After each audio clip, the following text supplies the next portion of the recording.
Hello, friends. It is Sunday afternoon. I just woke up from my afternoon nap and I mussed my hair, so I had to put a hat on. And I'm still a little bleary eyed, so if I slur a little bit, that's the reason why. But it's time to do our Sunday school recap for July 12th, 2020. And today we started the Bible overview review, how to understand the Bible as a whole. So we're glad you've joined us online, and I hope you're blessed by this recap and can stay in touch or stay in the know, in the loop as far as our Sunday school class goes. We did some prayer time, and we also sang a song, but I'm not going to do that because you don't want to hear me sing solo. So let's talk about the Bible overview, putting the pieces together. I like to think of this as a puzzle. When we read the Bible, a lot of the times we isolate certain passages or even sometimes verses by themselves, and we zoom in on that one little piece of scripture. And it reminds me of a puzzle piece. If you look at a puzzle piece, as long as it's not too small of a puzzle piece, say 1,000-piece puzzle or something like that, yeah, then it's kind of hard to see what that puzzle piece is. But a lot of times you can look at a puzzle piece and see, oh, that's part of a plant, or that's an animal, or that's a person. You can identify what that puzzle piece is. But to really get the big picture, you either need to finish the puzzle or you need to look at the box top. Well, the Bible overview is kind of like the box top for the Bible. This is a study that's going to give us the big picture from beginning to end, from creation to new creation and everything in between, a summary so that we can get the big story. So it gives us a complete picture. And of course, it starts with the Old Testament. The Old Testament is foundation. If you have your study guide, you might want to write that word down, foundation. The Old Testament is foundation. The New Testament is fulfillment. So this Sunday, we're talking about foundation.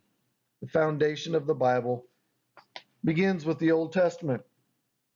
And of course, means creation with Adam and Eve. Everything starts with creation with Adam and Eve. Now, technically speaking, God goes back further than creation. He is an uncreated being, the only uncreated being. There was never a time when he did not exist. He always has existed. And so if you were able to go back into eternity past, eventually you would have God, Father, Son, and Holy Spirit in perfect unity, um, in perfect fulfillment and enjoyment within the Godhead, perfect satisfaction. But as far as salvation history is concerned, it began with creation. So that's chapter 1. So in creation, God made the world and everything in it, and he made humans in his own image. The first humans were Adam and Eve. As creator of the world, God is ruler or king of it. However, God blessed Adam and Eve and appointed them to be rulers over his creation. So as far as humanity is concerned, it all began with creation. That's when the story began. Genesis chapter 1, verse 31 and following. God saw all that he had made, and it was very good. And there was evening, and there was morning, the sixth day. Thus the heavens and the earth were completed in all their vast array. Personally, I believe in a historical Adam and Eve. I think that's important for salvation, and they are listed in the New Testament, and they are treated as real historical people in the New Testament. Uh, I've studied quite extensively the timings and datings of the creation. Some genuine believers believe in a literal 6-day, 24-hour time period of creation. Others believe that those time periods, those days, are more epochs or time period, and they're genuine believers as well. Um, and so that's not something that we should argue about or divide over. That is something that we can debate and talk graciously among each other. But the big point is God made everything. He rules over it. He rules over us, and we are accountable to him. And he made us ruler over his domain, Adam and Eve in the Garden of Eden and the whole. So it began with creation. Well, after creation came the fall. The next major event after creation is what we call the fall. Not autumn, that kind of fall, but the fall of mankind into sin. And that was Adam and Eve. You know the story, most likely, when they took of the fruit, the knowledge of the tree of good and evil. Um, and God came and judged them, of course, and kicked them out of the garden, but he also covered their sin and was gracious to forgive them and make a way for them to be redeemed. From eternity past, he had a plan to send his holy son, Jesus, to do that. But one good example of the sinful attitude of the fall of mankind into sin is the story of the Tower of Babel. And in that story, people tried to build a tower so huge, so tall, that they could build a name for themselves apart from God. So let me read this. Adam and Eve chose to reject God, their ruler or king.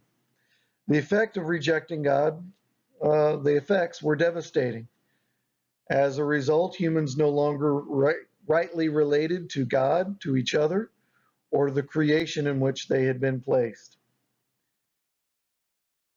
So at the Tower of Babel, people tried to build a tower so huge that they could make a name for themselves apart from God. And one example, the essence, if you will, of our sinful pride.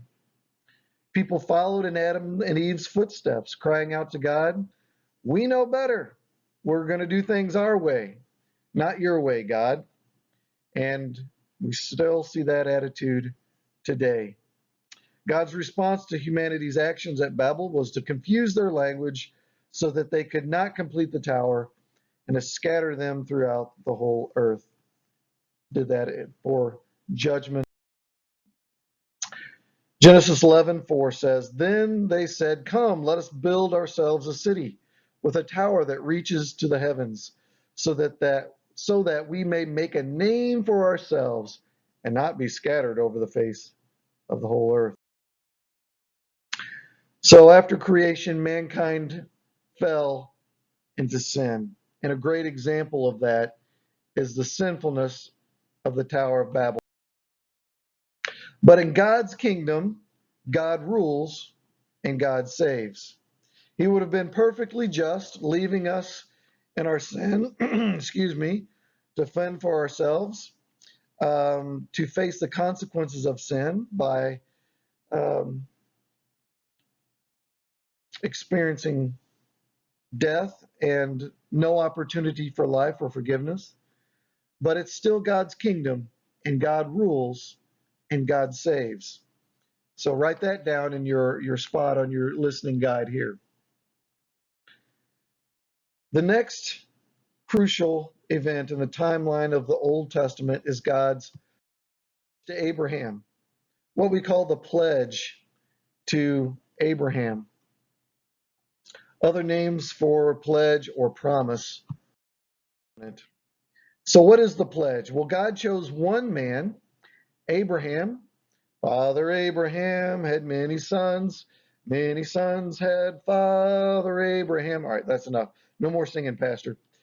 But he chose one man, Abraham, and made a special pledge to him, or promise, or that fancy word, covenant. And this is interesting, whereas at Babel, the people had sought to make a name for themselves, God promised to make a name for Abraham and pledged to him a special. The promise was that God would make a great nation from Abraham's descendants and give them a land of their own, the land of Israel, the promised land. He did this so that in the end, the whole world would be blessed and humanity's rejection of God would not go on forever. And we are now the new Israel, the New Testament Israel, spiritual Israel, and we are still called to that promise of Abraham to bless the world. We are sons and daughters of Abraham, and we're called to bless the world, just like he was. The Lord said to Abraham, leave your country, your people, and your father's household, and go to the land I will show you. I will make you into a great nation, and I will bless you. I will make your name great, and you will be a blessing. I will bless those who bless you, and whoever curses you, I will curse. And all the peoples on earth will be blessed through you. Ultimately, this promise, this pledge was fulfilled in Jesus Christ. Abraham's family, eventually known as Israel, went to live in Egypt through a man named Joseph. And they went there to find relief in a time of famine. And they stayed there. And over a period of 400 years or so, Abraham's clan grew into a great nation, just like God promised. So much so, so great, in fact, that Egypt enslaved them and persecuted them. And Moses is leading the people out of Egypt, an event called the Exodus from slavery. So the next phase in the Old Testament timeline is called the Exodus. Abraham's descendants became known as Israel. They went to Egypt. There they were made slaves for about 400 years. But God had not forgotten his pledge to Abraham. Think about that, 400 years that they were enslaved. America's been around for, a few hundred years or so. God saved his people, Israel, from slavery in Egypt by bringing them through waters parted at Moses' command, although the Lord did it. So that's called the Exodus. The event has become known as the Exodus, and that was a defining moment in the history of Israel as a nation. In fact, if you look throughout the rest of the Old Testament, time and time again, they look back to the Exodus as the ultimate example of God's saving power. They were the people that the Lord had saved from the land of slavery. And in that story, God reveals himself to Moses and the people as the Lord, or Yahweh, Yahweh. Of course, in the Hebrew, there were no vowels, but it was been transliterated throughout the years as Jehovah. But most of the time in our Old Testaments, our modern translations translated as simply the Lord, capital Lord. Well, that is the personal name of God. And of course, it was Moses that he revealed himself to, and then the people of Israel. Exodus chapter 2, during that long period, the king of Egypt died. The Israelites groaned in their slavery and cried out, and their cry for help because of their slavery went up to God. God heard their groaning, and he remembered his covenant with Abraham, with Isaac, and with Jacob.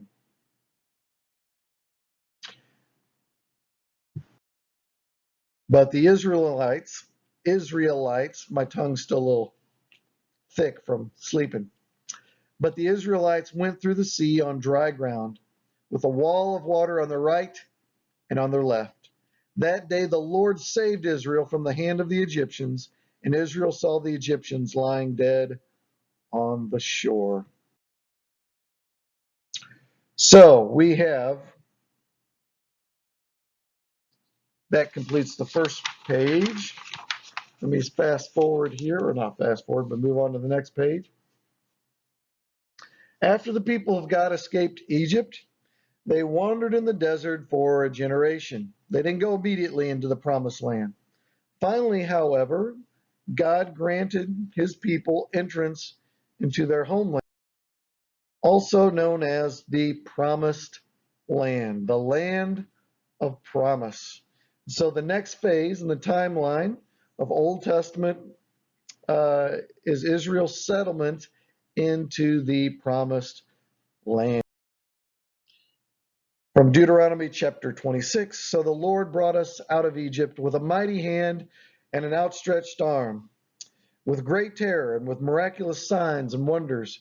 He brought us to this place and gave us this land, a land flowing with milk and honey, milk signifying sustenance and honey signifying sweetness, a good land, a fruitful land. And that land is still fought over today. God brought Israel through the sea in order to bring them to the land that he had promised to Abraham. Goes back to Abraham and his descendants. They were to live as God's special people in this land that he had given them. The promises to Abraham were beginning to be fulfilled. There was a nation of descendants who were receiving the promised land, and they were called to be a blessing to all the nations around them. So they entered the land. While all of that was going on, and while they were wandering in the wilderness, so on the way to the promised land, God gave them the law. Jot that down in your notes. God gave them the law. That's the next part of the Bible overview. On their way to the promised land, Israel was given instructions on how to live in their new land. And remember, they were a people, they didn't have any rulers, they didn't have any laws, they didn't have any way of governing. And so this wasn't just ritual or religious law, these were food laws and custom laws and how to interact with one another and how to interact with God. So how to live in this new land.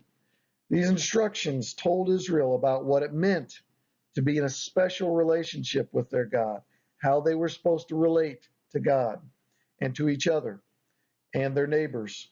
The law told them how to live as God's saved people, through whom the whole world would ultimately be blessed. Of course, the most famous part of the Old Testament law is the Ten Commandments.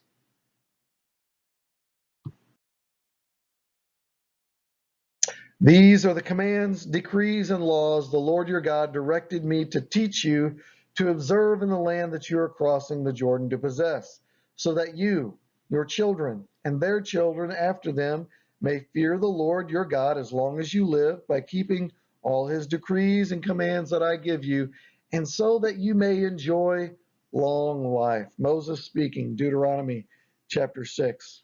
We often think of God's rules as um, something that's a killjoy. It prevents us from having a good time.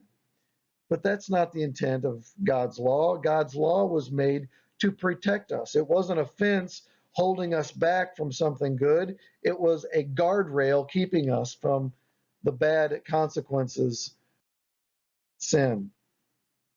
So God gave the Old Testament Hebrews the law.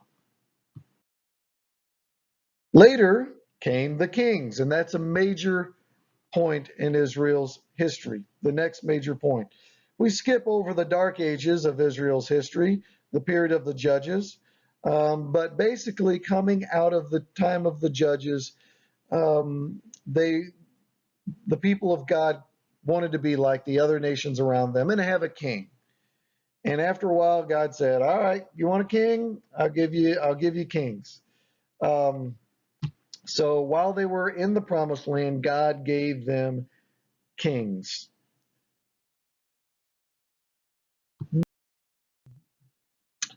So while they were in the promised land, God gave Israel kings. The king's role was to be God's representative on the earth by ruling Israel and saving them in battle. The most famous king of Israel was King David. The king also represented Israel before God. So the king's role was to be God's representative on earth and lead Israel in battle. King David. Although other kings, King Saul was a poor king. King Solomon was a pretty good king, but both David and Saul um, made some choices that set in motion the dividing of the kingdom in civil war and ultimately their exile and punishment. Now here's the king you have chosen, the one you asked for. See, the Lord has set a king over you. If you fear the Lord and serve and obey him and do not rebel against his commands, and if both you and the king who reigns over you follow the Lord your God, good. But if not, we know the consequences. So, quick review. Creation. After creation came the fall of man into sin. Mankind began to spread throughout the whole earth, and sin spread with it and death. But out of that reign of sin and death, God called Abraham, made a special relationship with him, and a pledge, a promise, a covenant with him that he was going to bless the world through him and make a name for Abraham. And he did. Um, Abraham had sons and daughters, and they grew into a mighty nation. They wound up in slavery in Egypt. God called them out of slavery through Moses, revealed himself to Moses and the people of God, gave them the law so that they knew how to live and relate rightly to each other and to God, and eventually gave them the promised land. And once they were in the promised land, after a couple centuries, Israel cried out they wanted kings like the rest of the nations around them. And ultimately, what they were doing is they were rejecting God as their king, and they wanted their own kings. And so God eventually gave them what they wanted. That didn't. Kings kept getting worse and worse, and there were some good kings and there were some bad kings.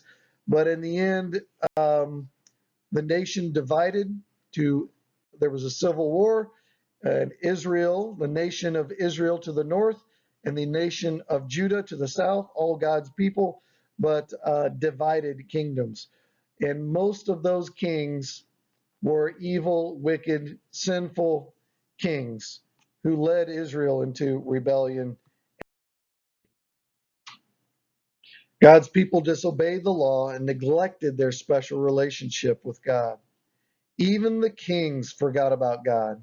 The very people through whom God planned to bring blessing to the world were thinking, we know better, God. We'll do things our way. So God took them out of their promised land. So we call that the exile. That's the next phase in the Old Testament, is called the exile. He sent his people away to the surrounding nations. And that's what we're studying through Pastor's sermon series in Daniel, actually, Babylon. Some of the people returned after living in exile in Babylon for 70 years. Others of them continued to live away from Jerusalem. They call that the diaspora, the dispersion of the Jews throughout the Mediterranean world. It continued into the time of Romans, and even today, Jews, Hebrews were spread out throughout the whole planet. But anyway, exile. While they were in exile, the people were in anguish because it seemed that God's promises to Abraham were being undone. Many descendants were being wiped out, and those who were left were banished from the land. And so they lamented. Here, listen to this psalm. By the rivers of Babylon, we sat and wept when we remembered Zion. There on the poplars, we hung our harps. For there our captors asked us for songs. Our tormentors demanded songs of joy. They sang, "Sing us one of those songs of Zion." How can we sing the songs of the Lord while in a foreign land? If I forget you, O Jerusalem, may my right hand forget. May my tongue cling to the roof of my mouth if I do not remember you. If I do not consider Jerusalem my highest joy. Remember, O Lord, what the Edomites did on the day Jerusalem fell. Tear it down, they cried, tear it down to its foundations. O daughter of Babylon, doomed to destruction. Happy is he who repays you for what you have done to us, he who seizes your infants and dashes them against the rocks. Obviously, an emotional psalm lamenting the loss of the homeland, Jerusalem, and being taken into exile. But God still didn't abandon his people, despite their sinful attitudes and ways and rebellion and idolatry. A voice. Voices, in fact, what we call the prophets. The time of prophets. God spoke through prophets to call Israel back to their special relationship to God, even while they were in exile. The prophets reminded Israel that God had made a pledge with them. They explained that God's people had treated their God badly and warned the people of God's anger and judgment. But the prophets also comforted the people, telling them that God would not forget his pledge to Abraham and his descendants. And the prophets pointed forward to the ultimate fulfilling of this pledge. Prophet Jeremiah says, "The time is coming, declares the Lord, when I will make a new covenant, a new promise, a new pledge with the house of Israel and with the house of Judah. It will not be like the covenant I made with their forefathers when I took them by the hand to lead them out of Egypt, because they broke my covenant, though I was a husband to them, declares the Lord. This is the covenant I will make with the house of Israel after that time, declares the Lord. I will put my law in their minds and write it on their hearts. I will be their God, and they will be my people." Well, this foreshadows the New Testament, the new covenant. And of course, the fulfillment of that is through Jesus Christ, the Messiah. So eventually, God's people were allowed to return to Jerusalem, at least many of them, in the promised land to rebuild the temple. That's the ministry of Ezra and Nehemiah. The ministry of the prophets before, during, and after the exile concludes the Old Testament.